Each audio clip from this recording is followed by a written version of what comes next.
அவர்கள் அங்கே போய் என்ன பிரயோசனம்? அங்கே போனாலும் கட்சி தாவல் தடை சட்டம் வந்துடும், திமுகவில் சேர முடியாது. எலெக்ஷன் வந்தால் மறுபடியும் இவங்க தான் ஜெயிப்பாங்க. இப்போ இவங்களுக்கு இருக்கிற மெஜாரிட்டியில் டிஎம்கேக்கு ஒரு பல ஆண்டு எதுவுமே செய்ய முடியாமல் சிக்கப்பட்டு கொண்டிருக்கிறது. ஆனால் இன்பத்திலும் துன்பத்திலும் சிரித்திடுவாய் மகனேன்னு ஒரு பாட்டு பிடிச்சிருக்காரு. யாரு? நம்ம விஸ்வநாதன். அதே மாதிரி நான் பார்த்த ஒரு காட்சி, கண்கொள்ளா காட்சி. சில நேரத்துக்கு எனக்கே சிரிப்பு வருது.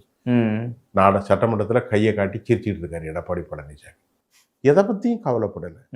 ஆகவே எல்லாருமே போதம் மாறியவர்களாக மாறி போய்விட்டார்கள். தமிழ்நாட்டு நிலைமை இன்னைக்கு உள்ள சிக்கல் இப்படி தான் இருக்கு. தாவேக்கா ரொம்ப ஸ்ட்ராங்காக தான் இருக்கு, ஒன்றும் குறைபாடு இல்லை. 35% பெற்றிருக்காங்க, சும்மா இருக்குல்ல. திமுக எத்தனை சதவீதத்தில் இருக்கு? வெறும் 25% தான் இருக்கு. இன்னைக்கு டிஎம்கே பற்றி யார்ட்டையும் பேச முடியல சார். நான் கூட சில மக்கள்கிட்ட கேட்டேன், அவங்களாம் சொல்கிறாங்க அக்கா தாவேக்கா எப்படி வருங்கிறது நமக்கு இப்போ சொல்ல முடியாது.